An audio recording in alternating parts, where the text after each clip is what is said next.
એક ઉદાહરણ આપે છે. પરીક્ષિતે કથામ વક્તુ સભાયામ સંસ્થિતે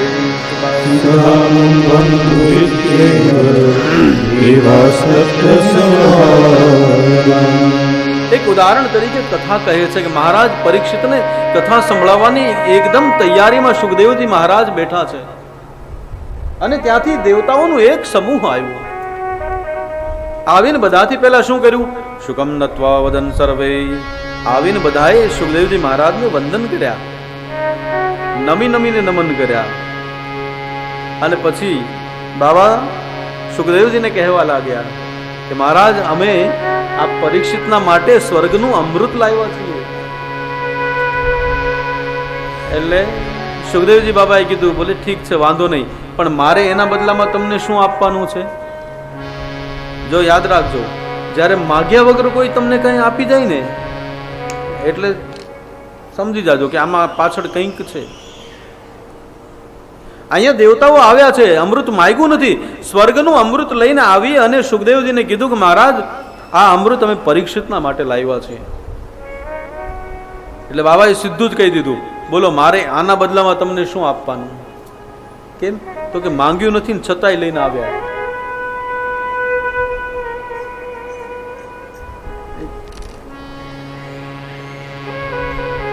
એટલે દેવતાઓએ કીધું, બીજું કાંઈ નહીં મહારાજ, આ અમારું અમૃત છે ને એ તમે પરીક્ષિતને આપી દો, અને પરીક્ષિતને જે તમે કથામૃત આપવાના છો ને એ અમને આપી દો.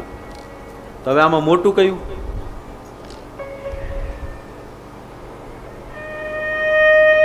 સુખદેવ કીધું વારો. એટલે એને પરીક્ષિતને કીધું, પરીક્ષિત આ લોકો તારા માટે સ્વર્ગામૃત લાવ્યા છે અને આ લોકો એવું કહે છે કે હું જે તને પાવાનો છું એ હું એને આપી દઉં અને એનું સ્વર્ગનું અમૃત તને આપી દઉં. બોલ તારે શું કરવું? પરીક્ષિત કે બાબા મને આમાં ખબર ન પડે, મને આ બંનેની વચ્ચેનો તફાવત સમજાવો.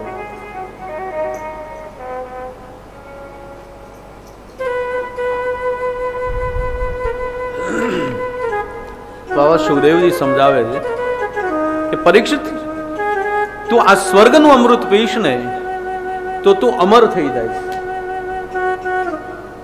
તને મૃત્યુ નહીં આવે. પણ મારું જો કથામૃત તું પીશ તો તું અભય થઈ જઈશ, તને મૃત્યુનો ભય નહીં સતાવે. પછી ઘણી રીતે બાબાએ બંનેમાં તુલના કરીને બતાવી, પણ બહુ સીધી વાત છે કે એક કાચના મણીમાં અને સાચા મણીમાં જેટલો ફરક હોય એટલો કથામૃત અને સ્વર્ગામૃતમાં ફરક છે. પરીક્ષિતે કહ્યું, નહીં બાબા, તો પછી મારે એનું અમૃત નથી પીવું, મારે તમારું જ પીવું છે. તો સુખદેવજી મહારાજે શું કર્યું? અભક્તાં સતાં સદગનાય નનદો સદભામૃતં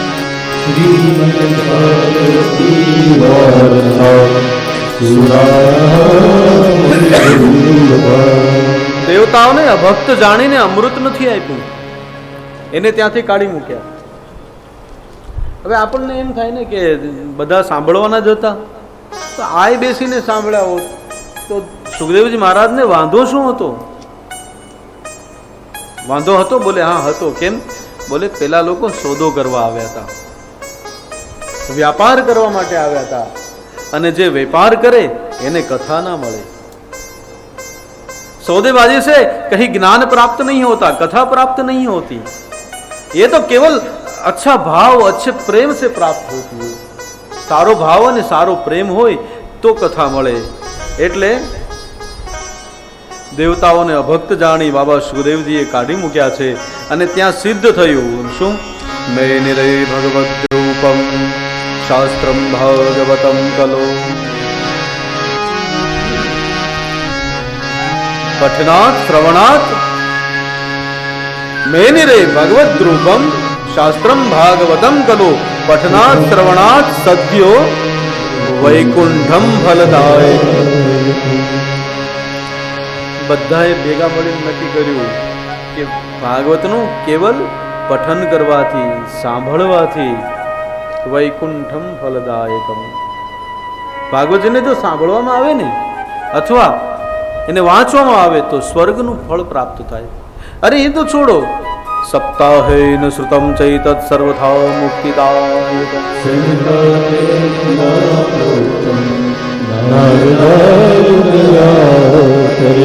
અને એક સપ્તાહમાં જો આ કથાને સાંભળવામાં આવે તો સર્વથા મુક્તિદાયકમ, એ મુક્તિ આપનારું છે. અદ્યપિ બ્રહ્મ સંબંધા શ્રુતમેતત સુરર્ષિણા.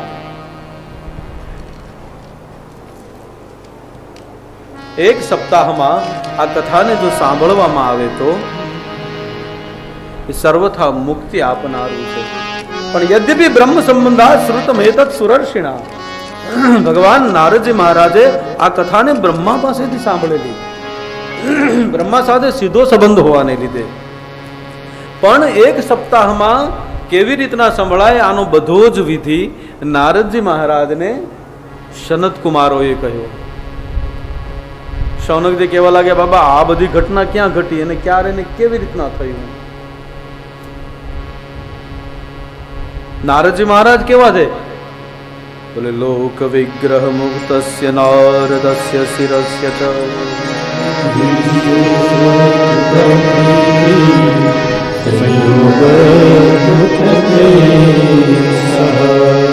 નારદજી મહારાજ તો આ બધી જ વસ્તુથી દૂર રહેવા વાળા વ્યક્તિ.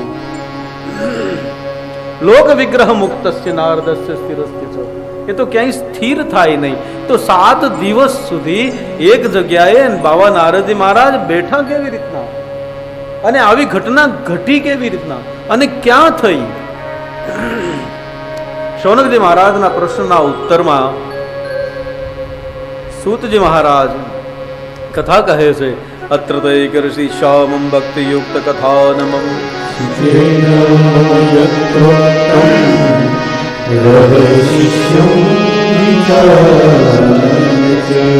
એકદા હિ વિશાલાયાં ચત્વાર ઋષયો મલા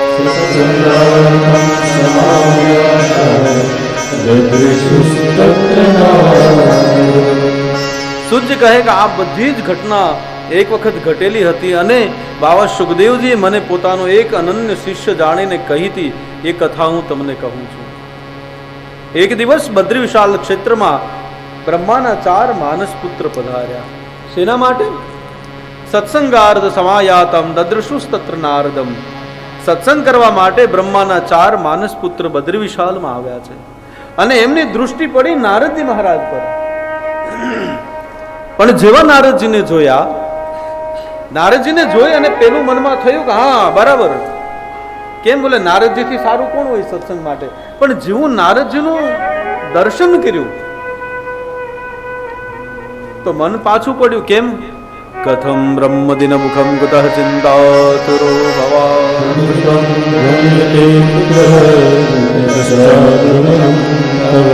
નારદજીના હાથમાં રહેલી વીણા ખંભા પર છે, વાળ વિખરાયેલા છે અને મોઢા પર તેજ નથી અને આવીને ઉભા રહ્યા. અને ત્યારે આ દૃશ્ય જોઈ અને શરદ કુમારોએ પૂછ્યું કે મહારાજ કેમ? કથમ બ્રહ્મદિન મુખમ કુતઃ ચિંતાતુરો ભવાન. મહારાજ આમ દુખી દુખી કેમ જણાવો છો અને કેમ ચિંતાતુર લાગો છો? ત્વરિતમ ગમ્યતે પુત્ર, આમ ઉતાવળમાં ક્યાં જાઓ છો? કુતશ્ચાગમનમ તવ, અને ક્યાંથી આવો છો? ઇદાનીમ શૂન્ય ચિત્તોસી ગતવિત્તો યથા જના. મહારાજ તમારું દૃશ્ય છે ને, તમારી સ્થિતિ, નારદજીને શરદ કુમારો કે તમારી સ્થિતિ અત્યારે એવી લાગે છે એવા પુરુષની કે જેનું બધું જ લૂંટાઈ ગયું હોય, એવા પુરુષની તમારી સ્થિતિ લાગે છે. એના જવાબમાં નારદજી કહે, અહમ તો પૃથ્વીમ યાતો જ્ઞાત્વા સર્વોત્તમામ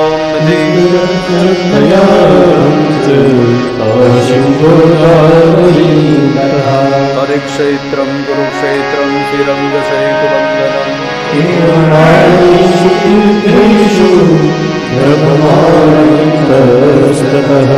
નારદજી મહારાજ કહેવા લાગ્યા, અહમ તો પૃથ્વીમ યાતો જ્ઞાત્વા સર્વોત્તમામ મિતિ.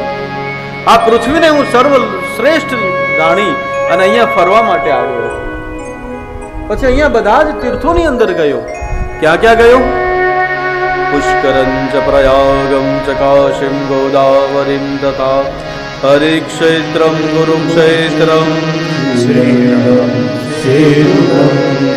बोले महाराज हूँ पुष्कर गयो, प्रयाग गयो, काशी गयो, गोदावरी गयो, हरिक्षेत्र गयो, पण ત્યાં બધે મેં શું જોયું? सत्यं नास्ति तपः शौचं दयादानं न विद्यते।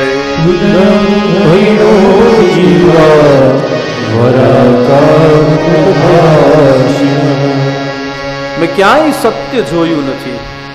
સત્યમ નાસ્તિ તપઃ શૌચમ,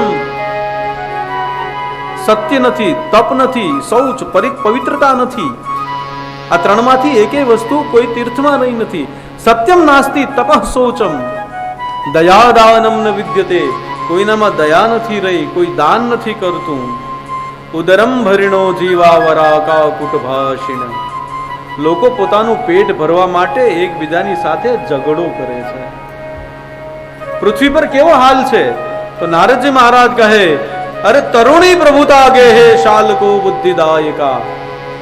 અત્યારે ઘરે ઘરોમાં સ્ત્રીઓના રાજ ચાલે છે। કે હું નથી કહેતો ભાઈ, નારદજી કે છે આપણે તો રાજી, તમારા રાજ હોય તો અમને કાંઈ વાંધો નથી। હા, ઇન્દિરાબેન એટલા વર્ષ કરીને ગયા, તમારો શું વાંધો વાલા? પણ આ તો નારદજી કે છે વેદ તો અનંત છે। હા, વેદ તો આપણી પરંપરા છે અને સ્વયં વેદ જ ભગવાન છે। આ આપણા પોથી પર બિરાજમાન બધા જ વિપ્રો બહુ જ સુંદર અને દાદાઓ છે। હું કાલથી એમના બધાના દર્શન કર્યા કરું છું। આ બધા ભણ્યા હશે ત્યારે વેદ પાઠ વેદથી ભણ્યા હશે। વેદ મંત્રોમાં બહુ મોટી તાકાત છે, પણ છતાં શું કહ્યું? ન તપે ભીર ન વૈદેશ, ના તપથી મળે ભગવાન, ના વેદથી મળે, ન જ્ઞાને નાપી કર્મણા, ના જ્ઞાનથી ભગવાન મળે છે અને ના કર્મથી ભગવાન મળે છે। તો ભગવાન મળે છે નાથી? હરિર હિ સાધ્યતે ભક્ત્યા, ભગવાન કેવલ ભક્તિથી મળે। અને આપણે તો સબૂત વગર તો માન્ય નહીં, અદાલત વાળા બધા હે સબૂત ન આપીએ હાથમાં ત્યાં સુધી હું તમે માનીએ જ નહીં। ઓલા વકીલ જેવું થાય। એક વકીલ હતો તો નવો LLB થયો હશે હું, અને એને થયું કે હવે ચાલો આપણે પ્રેક્ટિસ ચાલુ કરીએ। તો કાળો કોટ પહેર્યો, ઘરેથી નીકળ્યો અદાલતમાં જવા માટે। તો જેવો અદાલતની ઓર જાતો હતો એટલે એને વિચાર કર્યો કે આપણે કામની શરૂઆત કરવી છે। સારા હોય કે ખરાબ કામ હોય, પણ ગમે એવા કામ હોય ભગવાનના દર્શન પછી શરૂ કરવા।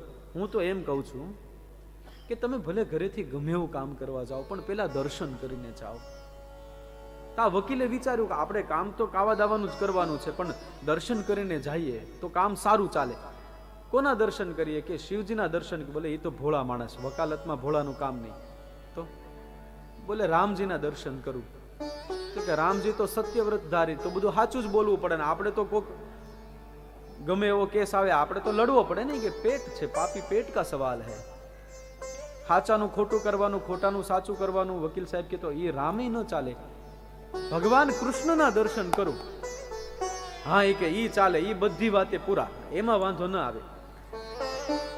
અને નક્કી કર્યું ઠાકોરજીની હવેલીએ જઈને દર્શન કરવા છે, અને આવ્યો હવેલીએ। પણ અહીંયા પરિસ્થિતિ એવી કે આ મંદિર છે ને, હમણાં તો વર્લ્ડ વાઇડ મંદિર છેલ્લા 5-6 વર્ષથી ચાલે છે। તો ઘટના એ ઘટી હતી કે ઠાકોરજીના મંદિરમાં લોકોએ આવવાનું ઓછું કરી નાખ્યું, માણસો આવતા ઓછા થઈ ગયા। એટલે પછી ઓલી ભેટ ચડતી ઓછી થઈ ગઈ, એટલે પૂજારીજીઓ ઓછા થઈ ગયા। પછી એક મહારાજ વધ્યા। મહારાજજી રોજ સેવા કરે અને 4-5 દિવસ એવું ચાલ્યું। પછી મહારાજે કંટાળ્યા કે અહીંયા હવે કોઈ આવતું નથી, હું ને ભગવાન બે કેટલું કાંઈ રહેવું। એટલે પછી મહારાજજીએ ભગવાનને વંદન કર્યા, મહારાજ હવે હું જાઉં છું, તમે તો મૂર્તિમંત છો પણ હું જીવતો છું। તમે તો મૂર્તિમાં છો પણ હું જો હવે કાંઈ ભોજન નહીં લઉં તો મારા પ્રાણ જતા રહેશે। એટલે મહારાજજીએ પોતાનો રસ્તો કરેલો, અને પછી ઠાકોરજી એકલા પડ્યા મંદિરમાં। હું કોઈ ભક્ત ન મળે, કોઈ બ્રાહ્મણ નહીં, કોઈ સેવા કરવા વાળા પૂજારીજી નહીં, કોઈ નહીં, એકલા ઠાકોરજી। અને પછી તો ઠાકોરજી વિચાર્યું કે હવે શું કરવું। પછી તો ઠાકોરજી ઘડીક વાંસળી વગાડે, ઘડીક ચક્ર ફરાવે, પછી એકલા એકલા ક્યારેક મંદિરમાં ઘંટ વગાડે। ઠાકોરજી કરે શું બિચારા? પછી થાક્યા કે હવે અહીંયા કોઈ આવશે ને એવું લાગે, હાલ હું જતો રહું। છેલ્લે ભગવાને નક્કી કર્યું કે હું મંદિરમાંથી જાતો રહું, અને દ્વારિકાધીશ પોતાના મંદિરમાંથી બહાર નીકળ્યા. અને એ જ ટાઈમે આ વકીલ સીડી ચડે. હવે ભગવાનને વિચાર આવ્યો કે અહીંથી બધા વહી ગયા છે, આ એકલો અંદર જઈને શું કરશે? એટલે ભગવાને પૂછ્યું કે એ ભાઈ ઉભો રે, ક્યાં જાય? તો કે અંદર મંદિરમાં. કેમ? તો કે હું વકીલ છું, આજથી કામ ચાલુ કરવાનો છું, એટલે અંદર દ્વારિકાધીશના દર્શન કરવા જાઉં છું. ભગવાને કીધું કે આ અંદર બિચારો હું કામ દુઃખી થાય? એ કે ભાઈ અંદર કોઈ છે નહીં, હું અહીંયા છું ને, હું જ દ્વારિકાધીશ છું, મારા દર્શન કરી લે. ભગવાન સાચા જ હતા ને, ભગવાન જ હતા, વકીલની સામે ઉભા હતા. અને વકીલને કીધું લે કરી લે દર્શન, હું જ દ્વારિકાધીશ. વકીલે શું કર્યું ખબર છે? ખીચામાંથી નાનકડી ગીતા કાઢી અને ઠાકોરજીની સામે ધરી. કીધું આના ઉપર હાથ મૂકીને કે હું દ્વારિકાધીશ છું, તો માનું, નહીં તો નહીં. આપણે એવા છીએ, સબૂત વગર માનતા જ નથી. એટલે અહીંયા પણ સબૂત માંગે. વ્યાસજીને ખબર હતી એટલે પ્રમાણ સબૂત આપી, સાબિતી આપી કે ના તપથી, ના વેદથી, ના જ્ઞાનથી, ના કર્મથી ભગવાન મળે કેવલ ભક્તિથી. અને એની સાબિતી છે ગોપી. પ્રમાણમ તત્ર ગોપિકા. આ વ્રજની જે ગોપાંગનાઓ છે ને, એ સાબિતી છે કે ભગવાન ભક્તિથી જ મળે. ગોપીઓ ના તો જ્ઞાની હતી, ના તપ કરતી, ના વેદને જાણતી, ના કર્મવાદી હતી, એ તો કેવલ ભક્તિ કરતી હતી. અને આ ભવમાં જે ભક્તિ કરશે બધાને ભગવાન મળશે. એક વખત એક નાની ઘટના કહું આપને. એક પિતાએ એની 8 વર્ષની 9 વર્ષની દીકરીને કહ્યું, લે બેટા આ 10 રૂપિયા તારા વાપરવા માટે. તો દીકરીએ એ 10 રૂપિયા લઈ અને રામાયણનો ગ્રંથ લાવી એ રામાયણની અંદર મૂકી અને ગ્રંથને બંધ કરી દીધો. એના બાપે જોઈ એને આશ્ચર્ય થયું કે આ શું? હું એને 10 રૂપિયા આપું છું, માણસ ખીચામાં રાખે, તિજોરીમાં રાખે, હા, ખોવાઈ ન જાય. બાળકો ઘણા ઓલું ઘરે બેડ હોય ને, બેડમાં ગાદલાની નીચે રાખે, અને પાછું માથું આવે ત્યાં ન રાખે, પગ આવે ને ત્યાં રાખે. શું કામ? તમારું શયન સ્થાન છે, તમે એના પર સુવો છો, ત્યાં લક્ષ્મીજીનું આસન. પછી એમ કે મહારાજ અમારે ઘરે પૈસા નથી ટકતા. ક્યાંથી ટકે? લક્ષ્મીનો નાથ ભગવાન વિષ્ણુ પણ જેની કદર કરે એ લક્ષ્મીની હું ને તમે કદર ન કરીએ. એને આપણે જ્યાં પગ રાખતા હોય એ જગ્યાએ મૂકીએ. પછી એટલે પેલા જોયું કે માણસ તિજોરીમાં રાખે, કબાટમાં રાખે, એમાંથી કદાચ નાનું દીકરી હોય, ભણતી હોય તો પોતાના કંપાસ બોક્સની અંદર રાખે. પણ આ હજુ તો આને રામાયણમાં કેમ મૂક્યા? એટલે પિતાએ માથા પર હાથ ફેરવીને દીકરીને પૂછ્યું, બેટા આ 10 રૂપિયા તે રામાયણમાં કેમ રાખ્યા? બોલે પપ્પા તમને ખબર નથી. કેમ? બોલે આપણા ઘરે કદાચ ચોર આવે ને તો મારા પૈસા ચોરી ન થાય, સુરક્ષિત રહે, એટલે રામાયણમાં મૂક્યા છે. પેલા એ કહ્યું, બેટા ચોરને તો શું રામાયણ ને શું ભાગવત, તો ચોરી કરવાનો, બધામાંથી ચોરી કરવાનો, તો તિજોરીમાંથી કાઢી જશે ને આમાંથી પણ કાઢી જશે. દીકરી કે ના બાપા તમને ખબર નથી. ચોર હોય ને એ કોઈ દિવસ રામાયણ ખોલે જ નહીં, અને રામાયણ ખોલે એ કોઈ દિવસ ચોર હોય જ નહીં. हमें निज धर्म पर चलना सिखाती रोज रामायण. हमें निज धर्म पर चलना सिखाती रोज रामायण. सदा शुभ आचरण करना बताती रोज रामायण. सदा शुभ आचरण करना बताती रोज रामायण. मेरी धर्म पर चलना सिखाती रोज रामायण. श्री राधे. चलना सिखाती रोज रामायण.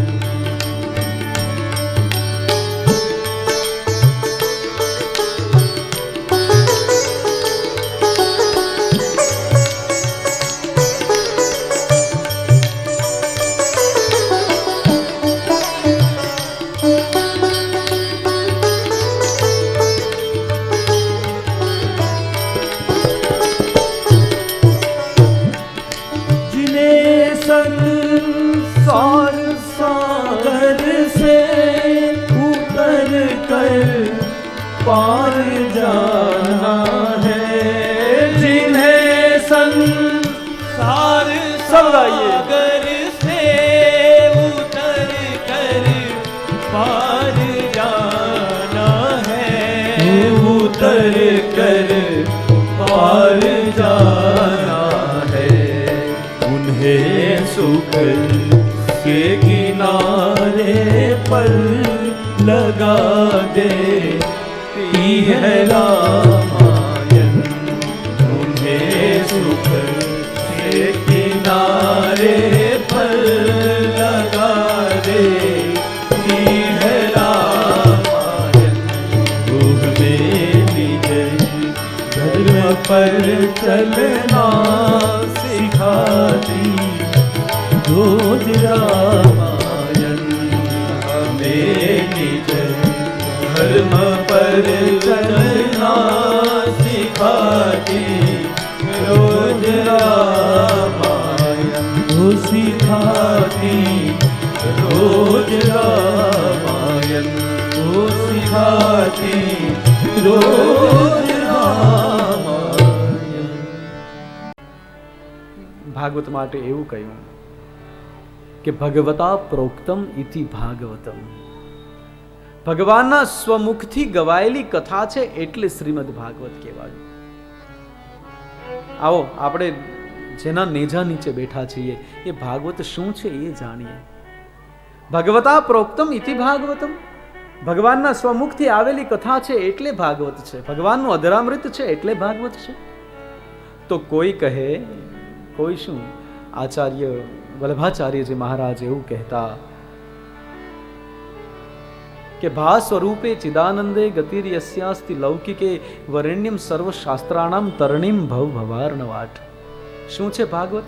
ભલે ભા સ્વરૂપે ચિદાનંદે, ભાગવતમાં ભ સ્વરૂપમાં ભગવાન ચિદાનંદ સ્વરૂપ નાથ શ્રીનાથજી બાવા બિરાજમાન છે. ગ એટલે ગતિર યસ્યાસ્તિ લૌકિકે, ભગવાન ચિદાનંદ હોવા છતાં પણ આ પૃથ્વીમાં આવે છે. ગતિર યસ્યાસ્તિ લૌકિકે વરેણ્યમ સર્વ શાસ્ત્રાણામ, ભાગવતની અંદર દરેક શાસ્ત્રોનો રસ મિલિત કરવામાં આવ્યો છે. પછી કહ્યું તરણીમ એટલે તરી જવા માટે. તરણીમ ભવ ભવાર્ણ વાટ, આ ભવસાગરને તરવા માટેનું સાધન છે. આટલું બધું ન સમજાય તો સરળ ભાષામાં કહું, કેટલા શબ્દો છે? ભા, ગ, વ અને ત. 4 અક્ષરનો એક શબ્દ. પહેલો અક્ષર ભ, ભ માને ભક્તિ. બીજો અક્ષર ગ, ગ માને જ્ઞાન. ત્રીજો અક્ષર વ, વ એટલે વૈરાગ્ય. અને ત એટલે બોલે તરી જવા માટેનું સાધન. ભક્તિ, જ્ઞાન અને વૈરાગ્ય દ્વારા આ ભવમાંથી તરી જવાનું જો કોઈ સાધન હોય તો એ શ્રીમદ ભાગવત છે. આપણે બધા ભાગ્યશાળી છીએ કે આપણને શ્રીમદ ભાગવત મળ્યું છે. તો આવો આપણે થોડુંક ભાગવત સાંભળવા જ આવ્યા છો તો ભાવથી સાંભળજો. હા, ભાગવત સાંભળજો ભાવથી રે, મોટો એનો મહિમા છે. આવો આપણે પણ 2 લીટીએ ગાઈએ. ભાગવત સાંભળજો ભાવથી રે, ભાગવત સાંભળજો ભાવથી રે, ભાગવત સાંભળજો ભાવથી રે, ભાગવત સાંભળજો ભાવથી રે. મોટો એનો મહિમાય મારા વાલા, મોટો એનો મહિમાય મારા વાલા, મોટો એનો મહિમાય મારા વાલા, મોટો એનો મહિમાય મારા વાલા. ભગવત સાંભળજો ભાવથી રે, સબ ગાઈએ. સાંભળજો ભાવથી રે. કાઢી કપટ તમે આવજો રે, કાઢી કપટ તમે આવજો રે એવા કાઢી કપટ તમે આવજો રે કાઢી કપટ તમે આવજો રે બંધન મુક્તિ થઈ જાય મારા વાલા બંધન મુક્તિ શ્રી રાધે બંધન મુક્તિ થઈ જાય મારા વાલા બંધન મુક્તિ થઈ જાય મારા વાલા ભગવત સાંભળજો ભાવથી રે ભાગવત સાંભળજો ભાવથી રે વાલા ભાગવત સાંભળજો ભાવથી રે વાલા ભગવત સાંભળજો ભાવથી રે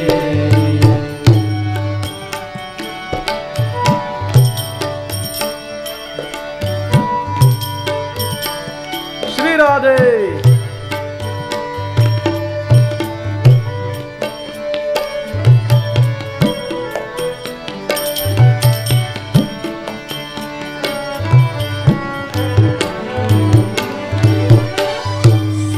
સર્વશાસ્ત્રોનો સાર છે રે સર્વે શાસ્ત્રોનો જેમાં સાર છે રે સર્વે શાસ્ત્રનો જેમાં સાર છે રે સર્વે શાસ્ત્રોનો જેમાં સાર છે રે સુખદેવ મુનિ એમ ગાય મારા વાલા સુખદેવ મુનિ એમ ગાય મારા વાલા સુખદેવ મુનિ એમ ગાય મારા વાલા સુખદેવ મુનિ એમ ગાય મારા વાલા તમે ભાગવત સાંભળજો ભાવથી રે ભાગવત સાંભળજો ભાવથી રે ભાગવત સાંભળજો ભાવથી રે ભાગવત સાંભળજો ભાવથી રે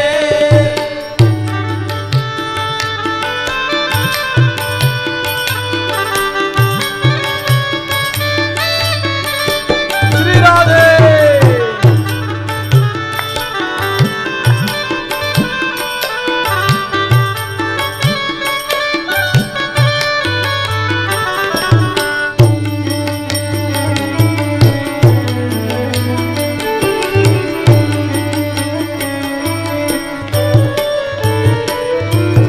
દેખો બહુ સરસ કહ્યું હા જેને પણ લખ્યું છે સંકીર્તન બહુ વિચારીને લખ્યું છે આ શું કહ્યું ભાગવત સાંભળજો ભાવથી રે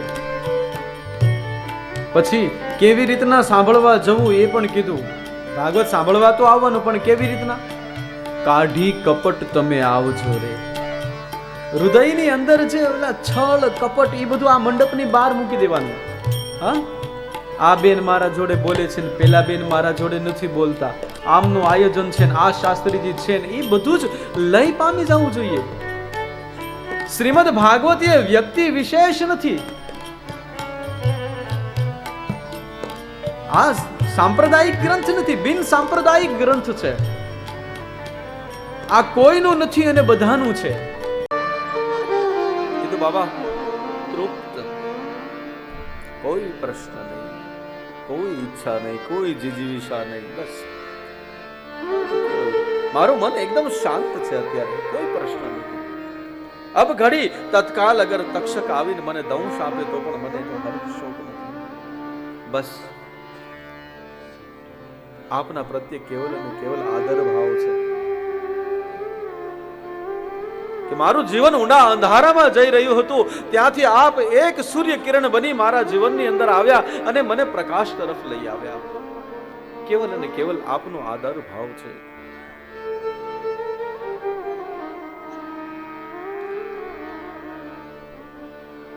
સુખદેવજી મહારાજની વંદના પરીક્ષિત દ્વારા થઈ મહારાજ સુખદેવજી ઉભા થયા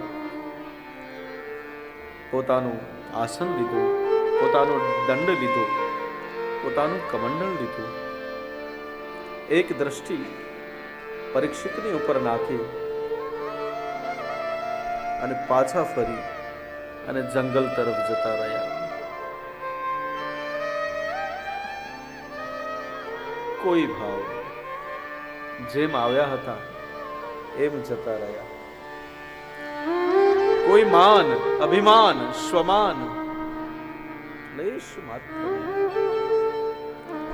જે ગતિથી આવ્યા હતા એ જ ગતિથી પાછા જતા રહ્યા. એવો કોઈ ભાવ નહીં કે મેં આને મુક્તિના દ્વાર સુધી પહોંચાડી દીધો, કે મેં ઠાકોરની, કઈ જ નહીં. એક ગોવિંદ કા ગીત ગાને વાલા ગવૈયા, एक ज्ञान की गंगा बहाने वाला ज्ञानी, एक शाता देने वाला साधु, एक रुचाओं का ज्ञानी ऋषि, किसी फंसे हुए जीव के लिए आया और चला गया. उसके बाद कभी किसी ने सुखदेव को कहीं नहीं देखा. बस वो तो अपने आप ही जैसे आए वैसे चले गए. અહીંયા સૂતજી મહારાજ શૌનક આદિ ઋષિઓને ત્યારબાદ કળિયુગમાં થયેલ રાજાઓના વર્ણન કરતા પહેલા કહે છે કે જેવા બાબા સુખદેવજી મહારાજ ગયા અને અહીંયાથી તક્ષક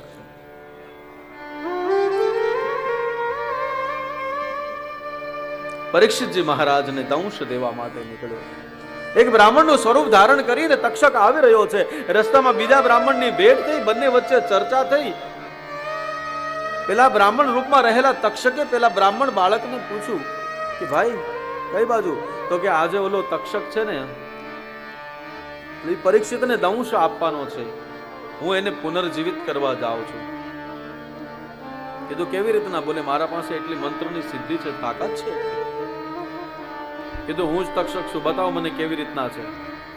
પોતાના મૂળ સ્વરૂપમાં આવી અને તક્ષકે એક ઝાડને દંશ આપ્યો તો એ ઝાડ રાખ બની ગયું, ભસ્મ બની ગયું. પેલા બ્રાહ્મણે હાથમાં પાણી લીધું, એક મંત્ર લઈ મંત્ર બોલી પાણી છાટ્યું, પાછું વૃક્ષ થઈ ગયું. તક્ષક સમજી ગયા કે આ જીવિત કરી દેશે. પણ તક્ષકે પેલા બ્રાહ્મણને કહ્યું કે તમારે આ ન કરવું જોઈએ. કેમ? તો કે એક બ્રાહ્મણે શ્રાપ આપ્યો છે,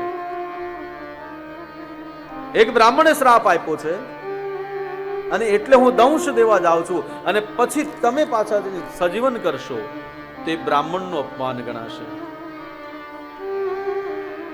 સમજાવવાથી બ્રાહ્મણ બાળક પાછા ફરી ગયા અને તક્ષક આગળ ગયા. પણ અહીંયા વ્યવસ્થા ખૂબ જન્મેજય એવી કરી છે કે કોઈ અંદર ન જઈ શકે. એક ફળોની ટોકરીમાં એક જંતુ બની અને તક્ષક બેસી ગયા. એ ફળ આવી અને પરીક્ષિતની સામે રહ્યા છે. પરીક્ષિતની નજર પડી, સમજી ગયા તક્ષક આગળ. પોતાના પ્રાણોને બ્રહ્મરુદ્રમાં મૂકી દીધા. એટલે હવે દંશ મારે તો બી શું? તક્ષક પોતાના મૂળ સ્વરૂપમાં આવી અને દંશ મારે છે, પણ એ દંશ કેવલ અને કેવલ પરીક્ષિતના શરીરને છે, એના આત્માને નથી. આત્મા તો ક્યારથી બ્રહ્મરુદ્રમાં ચાલી ગયો છે. અને ત્યારબાદ એવી કથા છે કે જન્મેજય રાજાએ સર્પ યજ્ઞ કરાવ્યો. દુનિયાના મોટા મોટા સર્પ આવીને યજ્ઞમાં પડ્યા. તક્ષક ભયથી ઇન્દ્રના આસનની નીચે જઈને બેઠા. બ્રાહ્મણો કહે કે ત્યાં છુપાયો છે, તો કે ઇન્દ્રની પણ આહુતિ આપી દો કે. અને જ્યારે ઇન્દ્રની આહુતિ બ્રાહ્મણો આપવા લાગ્યા અને ઇન્દ્રનું આસન ડોલવા લાગ્યું કે જશે, ત્યારે ઋષિઓએ આવીને જન્મે જઈને સમજાવ્યા કે આવું ન કરવું જોઈએ. અને કહેવાથી એ માની ગયા. અને ત્યારબાદ કળિયુગમાં બધા જ થયેલા રાજાઓના વંશજનું સૂતજી મહારાજ દ્વારા શૌનકાદી ઋષિઓને વર્ણન કરવામાં આવ્યું છે. અને અંતે શ્રીમદ ભાગવતના અંતિમ ચરણોમાં બાબા સુદજી ફક્ત એટલું જ કહે છે કે નામ સંકીર્તનમ યસ્ય સર્વ પાપ પ્રણાશનમ પ્રણામો દુઃખ શમનમ સ્તમ નમામિ હરિમ પરમ. ત્યાં બાબા સુખદેવજી મહારાજ પરીક્ષિતને કીધું, ત્યારબાદ સૂતજી મહારાજ દ્વારા શૌનકને કહેવાયું અને અહીંયાથી આ વ્યાસપીઠ આપને કહે છે. આપના જીવનને કાલથી એક ઉદાર ચરિત્ર બનાવો. એક ઉદાહરણ આપે છે. પરીક્ષિતે કથામ વક્તુ સભાયામ સંસ્કૃતે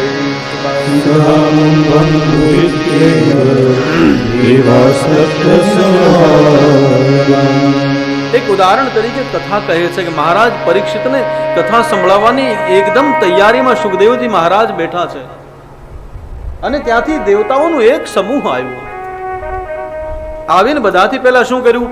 શુકમ નત્વા વદન સર્વે. આવીને બધાએ સુખદેવજી મહારાજને વંદન કર્યા, નમીને નમન કર્યા અને પછી બાબા સુખદેવજીને કહેવા લાગ્યા કે મહારાજ, અમે આ પરીક્ષિતના માટે સ્વર્ગનું અમૃત લાવ્યા છીએ. એટલે સુખદેવજી બાબાએ કીધું, બોલે ઠીક છે, વાંધો નહીં, પણ મારે એના બદલામાં તમને શું આપવાનું છે? જો યાદ રાખજો, જ્યારે માગ્યા વગર કોઈ તમને કંઈ આપી જાય ને એટલે સમજી જાજો કે આમાં પાછળ કંઈક છે. અહીંયા દેવતાઓ આવ્યા છે, અમૃત માંગ્યું નથી, સ્વર્ગનું અમૃત લઈને આવી અને સુખદેવજીને કીધું કે મહારાજ, આ અમૃત અમે પરીક્ષિતના માટે લાવ્યા છે. એટલે બાબાએ સીધું જ કહી દીધું, બોલો મારે આના બદલામાં તમને શું આપવાનું? કેમ? તો કે માંગ્યું નથી ને છતાંય લઈને આવ્યા.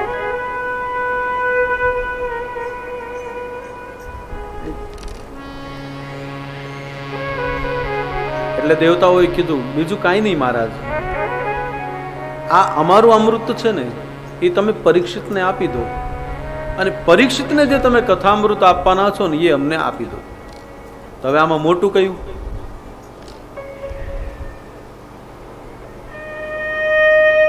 સુખદેવ કીધું વારો. એટલે એને પરીક્ષિતને કીધું, પરીક્ષિત, આ લોકો તારા માટે સ્વર્ગામૃત લાવ્યા છે અને આ લોકો એવું કહે છે કે હું જે તને પાવાનો છું એ હું એને આપી દઉં અને એનું સ્વર્ગનું અમૃત તને આપી દઉં. બોલ તારે શું કરવું? પરીક્ષિત કે બાબા, મને આમાં ખબર ન પડે, મને આ બંનેની વચ્ચેનો તફાવત સમજાવો.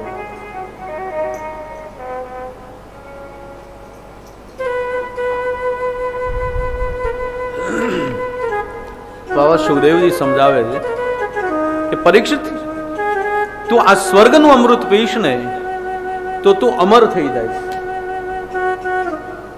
તને મૃત્યુ નહીં આવે. પણ મારું જો કથામૃત તું પીશ તો તું અભય થઈ જઈશ, તને મૃત્યુનો ભય નહીં સતાવે. પછી ઘણી રીતે બાબાએ બંનેમાં તુલના કરીને બતાવી, પણ બહુ સીધી વાત છે કે એક કાચના મણીમાં અને સાચા મણીમાં જેટલો ફરક હોય એટલો કથામૃત અને સ્વર્ગામૃતમાં ફરક છે. પરીક્ષિતે કહ્યું, નહીં બાબા, તો પછી મારે એનું અમૃત નથી પીવું, મારે તમારું જ પીવું છે. તો સુખદેવજી મહારાજે શું કર્યું? અભક્તાંશ તાંશ વિઘ્નાય નનતો સતતામૃતમ.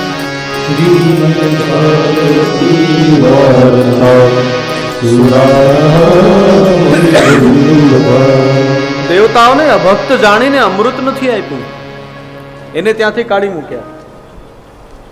હવે આપણને એમ થાય ને કે બધા સાંભળવાના જ હતા, તો આય બેસીને સાંભળ્યા હોત તો સુખદેવજી મહારાજને વાંધો શું હતો? વાંધો હતો? બોલે હા હતો. કેમ? બોલે પેલા લોકો સોદો કરવા આવ્યા હતા, વ્યાપાર કરવા માટે આવ્યા હતા, અને જે વેપાર કરે એને કથા ના મળે. सौदेबाजी से कहीं ज्ञान प्राप्त नहीं होता, कथा प्राप्त नहीं होती, ये तो केवल अच्छा भाव अच्छे प्रेम से प्राप्त होती है. सारो भाव અને સારો પ્રેમ હોય તો કથા મળે. એટલે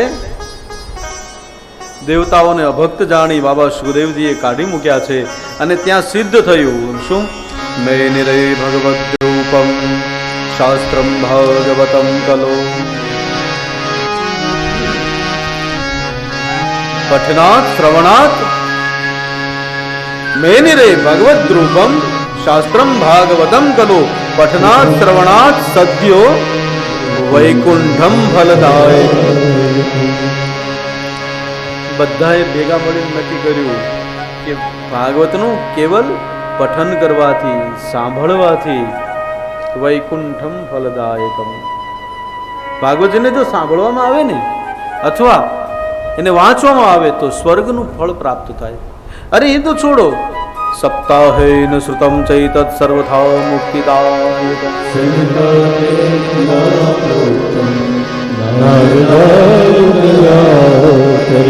અને એક સપ્તાહમાં જો આ કથાને સાંભળવામાં આવે તો સર્વથા મુક્તિદાયકમ, એ મુક્તિ આપનારું છે. અદ્યપી બ્રહ્મ સંબંધા શ્રુતમેતત સુરર્ષિણા,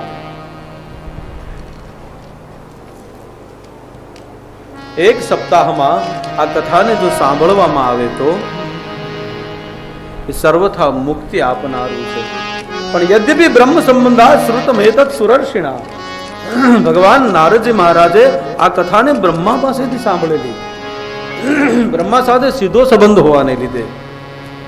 પણ એક સપ્તાહમાં કેવી રીતના સંભળાય આનો બધો જ વિધિ નારદજી મહારાજને સનત કુમારોએ કહ્યો. શૌનકજી કહેવા લાગ્યા, બાબા આ બધી ઘટના ક્યાં ઘટી અને ક્યારે ને કેવી રીતના થયું? નારદજી મહારાજ કેવા છે? બોલે લોક વિગ્રહ મુક્તસ્ય નારદસ્ય શિરસ્ય ચ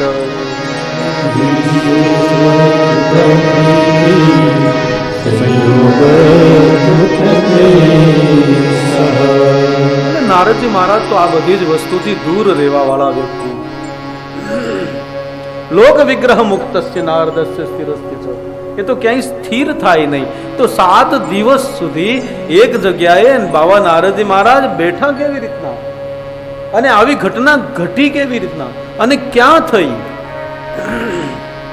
શૌનકજી મહારાજના પ્રશ્નના ઉત્તરમાં સૂતજી મહારાજ કથા કહે છે, અત્ર તૈકર્ષિ શ્યામમ ભક્તિ યુક્ત કથાનમમ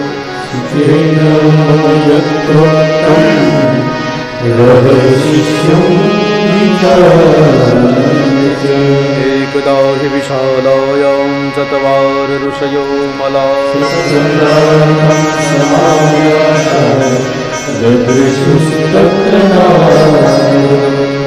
સૂર્ય કહે કે આ બધી જ ઘટના એક વખત ઘટેલી હતી અને બાબા સુખદેવજીએ મને પોતાનો એક અનન્ય શિષ્ય જાણીને કહી હતી. એ કથા હું તમને કહું છું. એક દિવસ બદ્રી વિશાલ ક્ષેત્રમાં બ્રહ્માના 4 માનસ પુત્ર પધાર્યા. શેના માટે? સત્સંગાર્ધ સમાયાતમ દદ્રશુસ્તત્ર નારદમ, સત્સંગ કરવા માટે બ્રહ્માના 4 માનસ પુત્ર બદ્રી વિશાલમાં આવ્યા છે. અને એમની દૃષ્ટિ પડી નારદજી મહારાજ પર. પણ જેવા નારદજીને જોયા, નારદજીને જોઈ અને પેલું મનમાં થયું કે હા બરાબર, કેમ બોલે નારદજીથી સારું કોણ હોય સત્સંગ માટે? પણ જેવું નારદજીનું દર્શન કર્યું તો મન પાછું પડ્યું. કેમ? કથમ બ્રહ્મદિન મુખમ કુતઃ ચિંતાતુરો ભવા,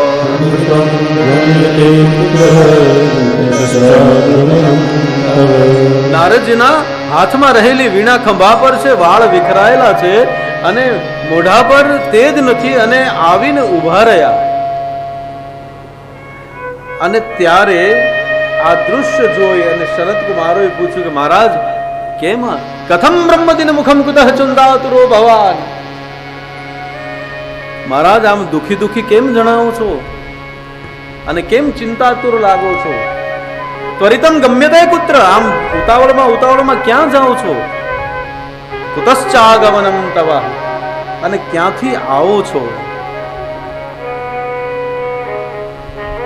ઇદાનીમ શૂન્ય ચિત્તોસી ગતવિત્તો યથા જના, મહારાજ તમારું દ્રશ્ય છે ને, તમારી સ્થિતિ, નારદજીને શરદ કુમારો કે તમારી સ્થિતિ અત્યારે એવી લાગે છે એવા પુરુષની કે જેનું બધું જ લૂંટાઈ ગયું હોય, એવા પુરુષની તમારી સ્થિતિ લાગે છે. એના જવાબમાં નારદજી કહે, અહમ તો પૃથ્વીમ યાતો જ્ઞાત્વા સર્વોત્તમાં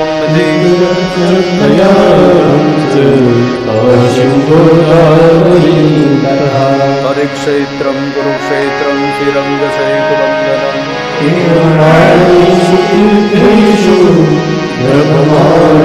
તતસ્તતઃ નારદજી મહારાજ કહેવા લાગ્યા, અહમ તો પૃથ્વીમ યાતો જ્ઞાત્વા સર્વોત્તમામિતિ.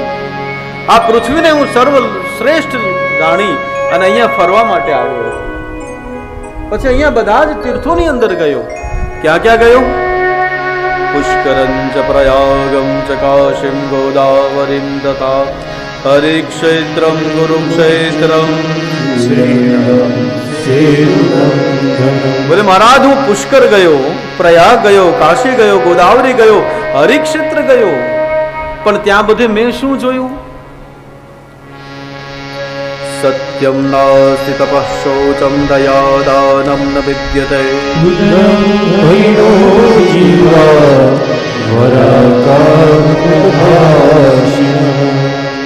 મેં ક્યાંય સત્ય જોયું નથી. સત્યમ નાસ્તિ તપઃ શૌચમ, સત્ય નથી, તપ નથી, શૌચ પવિત્રતા નથી. આ ત્રણમાંથી એકેય વસ્તુ કોઈ તીર્થમાં રહી નથી. સત્યમ નાસ્તિ તપઃ શૌચમ દયા દાનમ ન વિદ્યતે. કોઈનામાં દયા નથી રહી, કોઈ દાન નથી કરતું. ઉદરમ ભરિણો જીવા વરાકા કુટભાષિણ. લોકો પોતાનું પેટ ભરવા માટે એકબીજાની સાથે ઝઘડો કરે છે. પૃથ્વી પર કેવો હાલ છે? તો નારદજી મહારાજ કહે, અરે તરુણી પ્રભુતા ગે હે શાલકો બુદ્ધિદાયકા. અત્યારે ઘરે ઘરોમાં સ્ત્રીઓના રાજ ચાલે છે. કે હું નથી કહેતો ભાઈ, નારદજી કે છે આપણે તો રાજી, તમારા રાજ હોય તો અમને કાંઈ વાંધો નથી. હા, ઇન્દિરાબેન એટલા વર્ષ કરીને ગયા, તમારો શું વાંધો વાલા? પણ આ તો નારદજી કે છે, પણ તમારા સમાજે આ પહેલ કરી છે. આજે બે વર્ષોથી સતત આવું ક્યાંય જોયું નથી, આવું ક્યાંય સાંભળ્યું નથી. ભૂતો ને ભવિષ્યથી, ભવિષ્યમાં કદાચ થશે બી નહીં આવું કે બે વર્ષો સુધી મંદિરોના તાળા બંધ રહે. આવો સમય ક્યારેય પેલા કોઈ કલ્પના પણ કરી નહોતી. આપણા વડીલો એવું કહેતા કે આ મહામારી આવી હતી ને ઓલી મહામારી આવી હતી ને, આવું સાંભળેલું. પણ આવું ક્યારેય નથી સાંભળ્યું કે ભગવાનના દેવાલયને બે વર્ષ તાળા મારી દેવા પડે. વિચાર કરો કે આ પૃથ્વી પર કેવો સમય ચાલી રહ્યો હશે. એના અંદર જેટલા પણ જીવોએ જીવ ખોયા છે, ઈશ્વરે બધાને પોતાની પાસે રાખ્યા હોય એવી અપેક્ષા સાથે આવો આપણે આપણા જીવનમાંથી આજે ભગવાને બહુ સારી વ્યવસ્થા કરી આપી છે. મને તમને આપણું અતિ વ્યસ્ત જીવન છે. આપણે 24 કલાક આપણામાં પડ્યા રહીએ છીએ. એમાંથી આજે ઈશ્વરે મને તમને એવી વ્યવસ્થા કરી આપી છે કે આપણે આપણામાંથી 7 દિવસ કાઢી અને આપણા માટે જીવીએ. આ ચોખ્ખા 7 દિવસ મારા ને તમારા માટે છે, જેના અંદર કેવલ હું, તમે અને ઈશ્વર છે.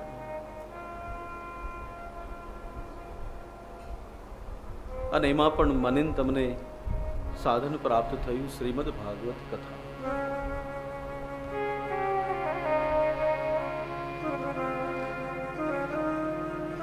આજે 7 દિવસ મારે ને તમારે ઈશ્વરમાં જીવ રાખીને બેસવાનું છે. બહુ ભટકીને થાક્યા છો ભાણ મથી જોને માય. આપણે ઠેર ઠેર ખૂબ ભટક્યા છીએ, અનેક જગ્યાઓએ ગયા છીએ, પણ હવે આવીને એક જગ્યાએ આપણે 7 દિવસ વિસામો લેવાનો છે. કેમ? તો કે આપણે 7 દિવસ ઈશ્વરની જોડે આ સંબંધ બાંધવાનો છે. ઇન શોર્ટ, આપણે ભગવાનની સાથે જોડાઈ જવાનું છે.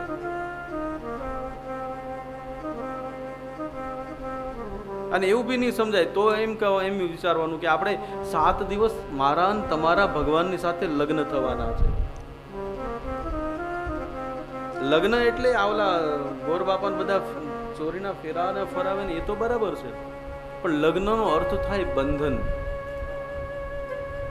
જોડાઈ જવું, બંધાઈ જવું. અને જે દિવસે હું ને તમે ઈશ્વરની સાથે બંધાઈ જશું, ત્યાર પછીથી ઈશ્વર આપણું ધ્યાન રાખશે. પણ એના માટે પરણવું બહુ જરૂરી છે, બંધાઈ જવું બહુ જરૂરી છે. આપણા ગુજરાતીમાં કહેવત છે ને કે પરણે તે પામે. જે પરણે એ પામે. પેલા શેઠ વાળી વાત કે એક શેઠ હતા, એનો એક દીકરો હતો અને દેવ સંજોગે એ થોડો કુમાર્ગે જતો રહ્યો, નગર વધુઓ પાસે જવા લાગ્યો ને એવું જેવો થવો જોઈએ એવો દીકરો થયો નહીં. એટલે નગર શેઠને કોઈએ આવીને કીધું કે શેઠ તમારો દીકરો છે ને થોડોક ગેરમાર્ગે જઈ રહ્યો છે. એ નગર વધુઓની પાસે જાય છે ને સારું નથી જીવતું. એટલે શેઠને એમ થયું કે આને પરણાવી દઈએ, આના લગ્ન કરી દઈએ ને તો છોકરો સુધરી જશે.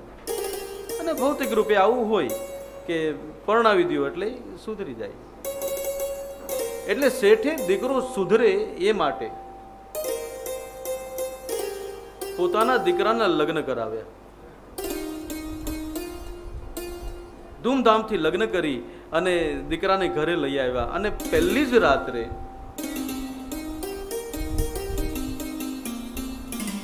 પેલો દીકરો એની પત્નીને મળવા જાય, ત્યાં જ ઉપર રસ્તામાં દાદરા પર એને સર્પદંશ થયો અને દીકરાનો પ્રાણ જતો રહ્યો.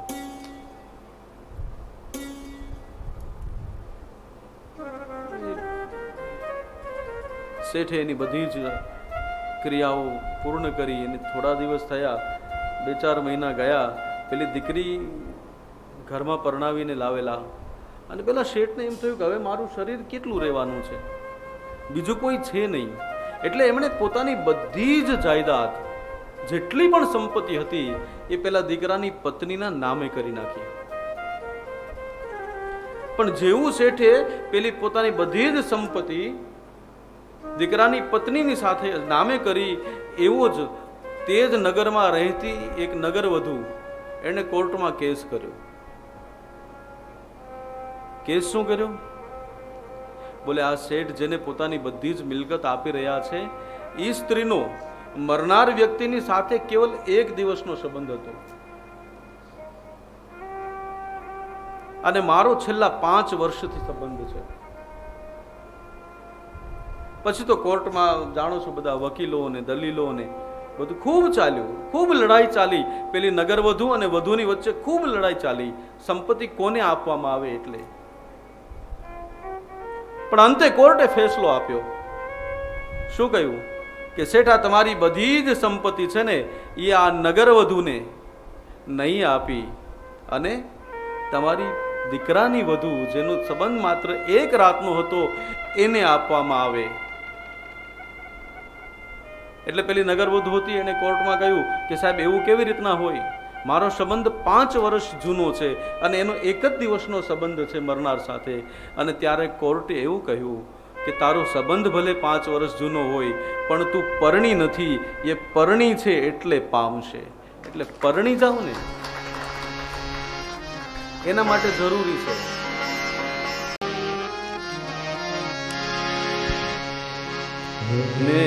નિજ ધર્મ પર ચલના સિખાતી રોજ નિજ ધર્મ પર ચલના સિખાતી રોજ રામાયણ.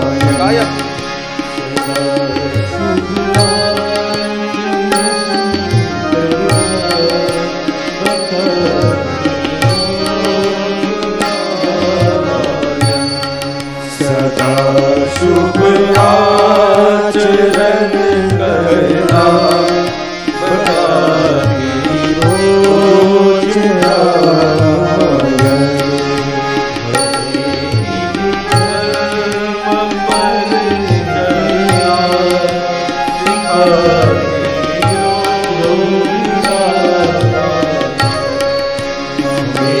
નિજ ધર્મ પર ચલના સિખાતી રોજ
धर्म पर चलना सिखाती रोज रामायण।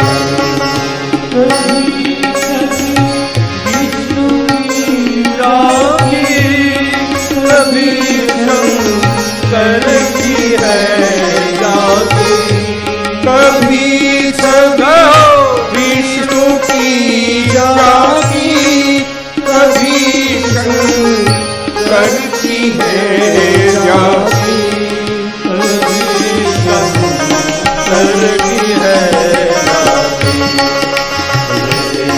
आनंद सूर्यों पर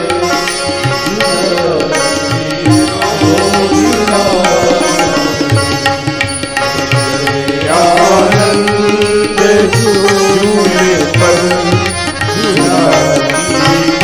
रोज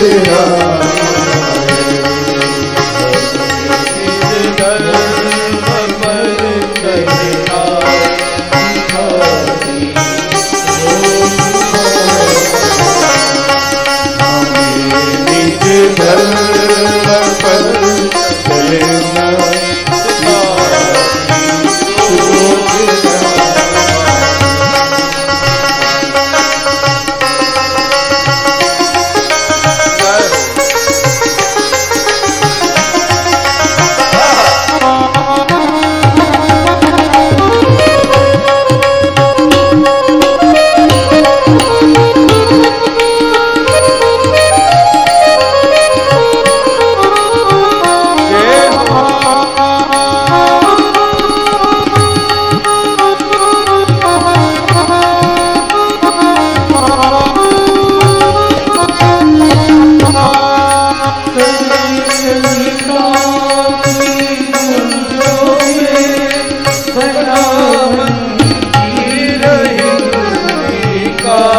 सरल कविता की गुंजों में बना मंदिर हिंदी का।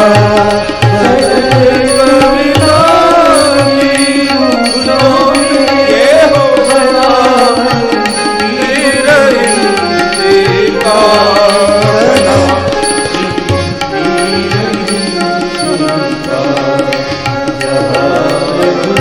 प्रेम का दर्शन जहाँ प्रभु प्रेम का दर्शन कराती रोज हमें निज धर्म पर चलना